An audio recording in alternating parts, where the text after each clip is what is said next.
No, Gene Roddenberry said to me, do you mind changing the hue of your skin? Do you mind being a different color?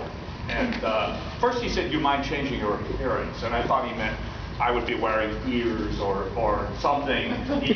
And then he said, well, would you mind being a different color? And I said, oh, that's fine. And I had no idea how many hours I would be, spent being painted every morning. And but it was well worth it. All right. Anyone else? Yes, ma'am. It would be nice to see you as a cameo on Big Bang Theory with Jim Parsons. She says it would be for the benefit of those in the back who couldn't hear her question.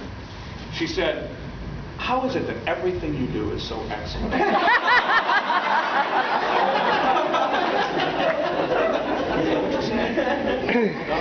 No, really what she said was, have I ever thought about doing a cameo in Big Bang Theory with Jim Parsons?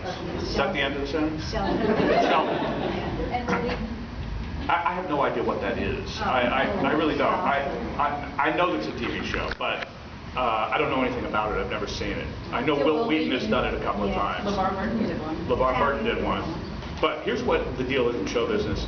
I can think about it all I want, but they have to ask me, or that won't happen. So, do you know the producers of that show?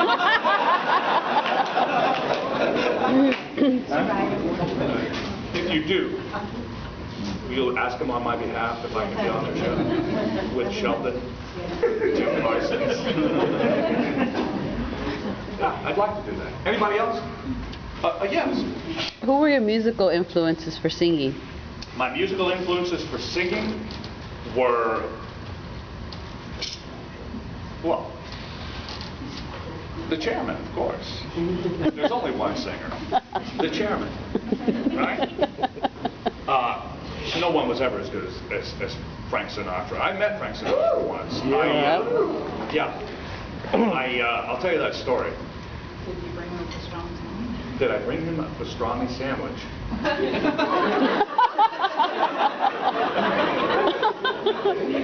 That was Elizabeth Taylor. No, Frank Sinatra, I didn't actually meet him, but kind of did. I'll tell you what happened. First thing that happened was I had a makeup artist on Star Trek who also did Frank's makeup. And so he asked, he said, I'm going to do Frank's makeup on something today. I said, hey, would you take a photo of me? I'd like to sign a picture for Frank. Okay, so I signed to Frank. I admire you so much. All the best, Brent Spiner. And he took it to him. And the next day he came back and I said, what, did you give it to Frank? He said, I did. And he said, what did he say? He said, who is this? But when LeVar got married, he had his bachelor party was basically the away team. So we went to Las Vegas for his bachelor party, and we went to the Desert Inn Hotel, which doesn't exist anymore, and that's where Frank played. And as it happened, Frank was playing, and so we tried to get in. It was completely sold out, and we could not get in. And we were kind of hovering around the front door, and there was this guy standing out there, and he says, hey, I know you guys. He says, what are you doing here? And we said, well, it's LeVar's bachelor party, and we wanted to see the Chairman. And he said, well, my gosh. He goes, well, I play in the band. And he goes, hang on, hold on a minute. He goes on, he comes back, he says, come tonight, 8 o'clock show. There'll be a table for you. The old man, he called it, is very, very excited about meeting you. My God. So he says, you'll be at the show, come backstage after. So we went to the show. We had champagne waiting for us at the table, great table.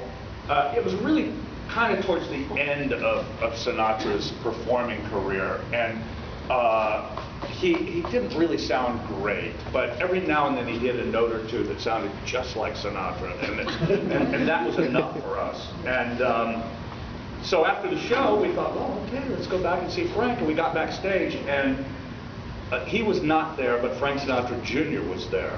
And which, was nice. It wasn't the same.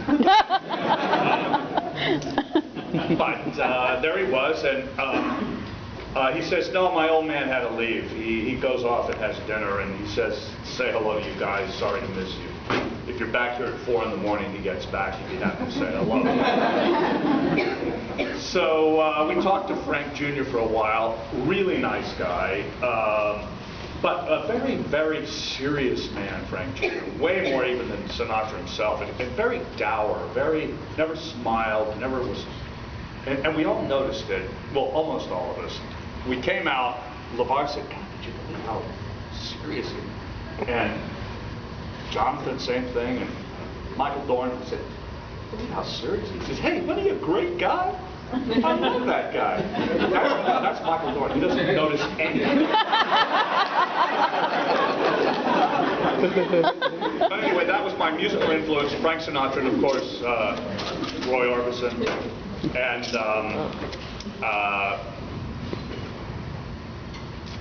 no one else. Okay. Yeah. Yes, sir. Any chance that CD is going to become available again? Well, which one's that? Old Yellow Eyes? You know what? I don't know. Maybe. If I can find the masters, I've thought about Putting on iTunes would be a great access for us.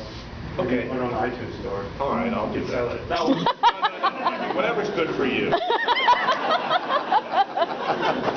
You know what? I don't know where the masters are. They're in my garage somewhere, and I made a New Year's resolution this year to clean my garage, and I started, but then I just got tired. But if I find them, I'm going to remaster them and remix them because I don't think they were mixed very well. There's too much reverb on it, and it really is. I don't like it. However, my new CD, Dreamland. Anybody have that? One person. Well, you tell them. It's good, right? No, come on, you can do better than that. He has no taste. I like the girl better. The girl is fantastic. I sing with a woman on it. Maud Maggard is her name. She's one of the great singers of the world. She's Fiona Apple's sister. She's fantastic. Mark Hamill does all the other male voices on it because it's kind of a play with music, and it's sort of, we call it a musical of the mind because you can really, there's a lot of sound effects, and you can really kind of picture the whole thing. Dreamland. It's on my website, by the way, therealbrentspiner.com. So after you've watched FreshHell on YouTube, go to therealbrentspiner.com and order my CD, Dreamland. It's way better than Old Yellow Eyes, but if I can redo Old Yellow Eyes, maybe sing another song or two and re-sing some of them, I might really re-release it at some point. If I do, I'm going to call it Old Yellow Eyes Redux. Oh, I know. You had a question, yes? Yes. When you were playing Data pre-emotion chip, what was your acting strategy for suppressing all the emotions, especially watching things like Tasha Yar being killed?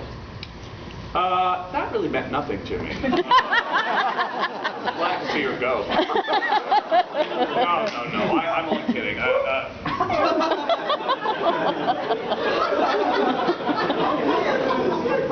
Are those tears? You could not have played Data. I tell you what, it wasn't that hard because we rehearsed. See, what you saw was just the final version that they cut together, but we did it several times, and I was awash in tears for most of the rehearsal. And when I finally got it together, we shot again, and that's what you saw. Pre-emotion chip. I'm actually pre-emotion chip Brent. So I'm not having really an emotional experience right now. But I'm enjoying myself. Yes, ma'am. Can you sing something for us? Yeah, the boys in the band right here. We had a band and you sent them away. I did. I should have sung with the bagpipes. Has anybody ever sung with bagpipes? I could do an album of...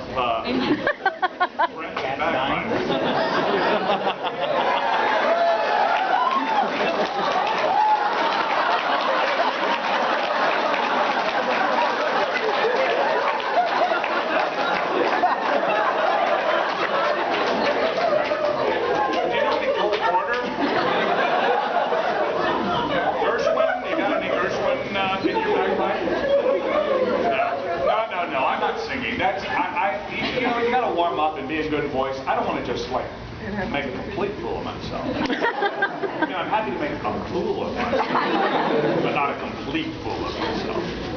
Oh, here she comes. All right. What are you going to do? My girlfriend. It's your girlfriend. Uh-oh. Wow. Hi. How are you? Shut up.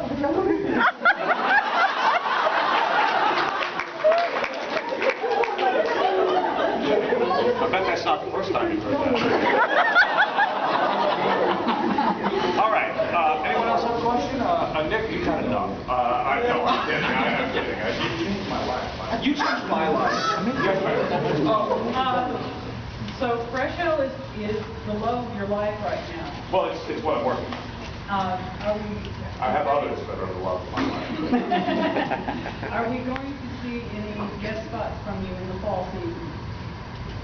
I doubt it. I mean, it could happen. I don't know. I just fired my agents, and my managers fired me. And, so I am, for the first time in 30 years, without any representation. Oh, wow. Yeah. So I'm kind of working for myself now and liking it. But it sort of means I'm not going to probably be on television or in movies or on the stage. You're definitely going into super entrepreneur mode.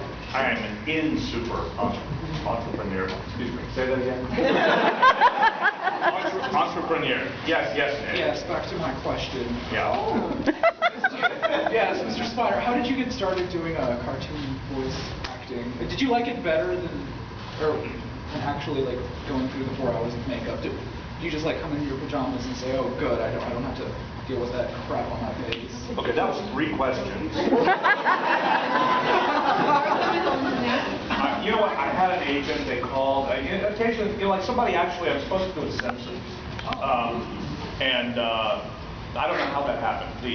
My agent, who I fired, called me and said, "Got an offer from The Simpsons for you to do a voice. I'm playing. They wanted me to play." I don't know how they thought of me with this, but a robot. Seriously, not just a robot, but several robots. But the good news was they all had my voice, and so I didn't really have to do anything but show up and say the words. And but then my agent said, "But you don't work with us anymore. How do you feel about this?" And I said, "Well, whatever you want to do." And he said, "One more job. I'll do the job, and that'll be our last deal together."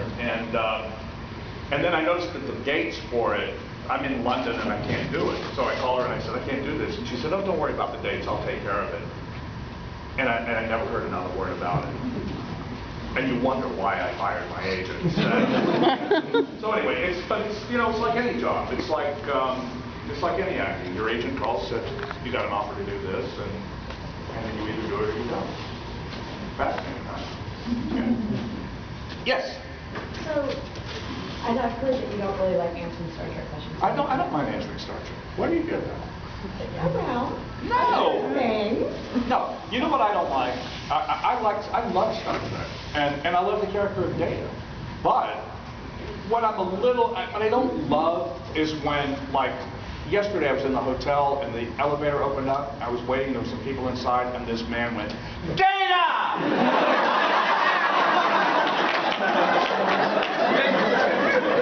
You know what? I'm a grown man. I'm an upper middle-aged man. And having a fictional character's name screamed in my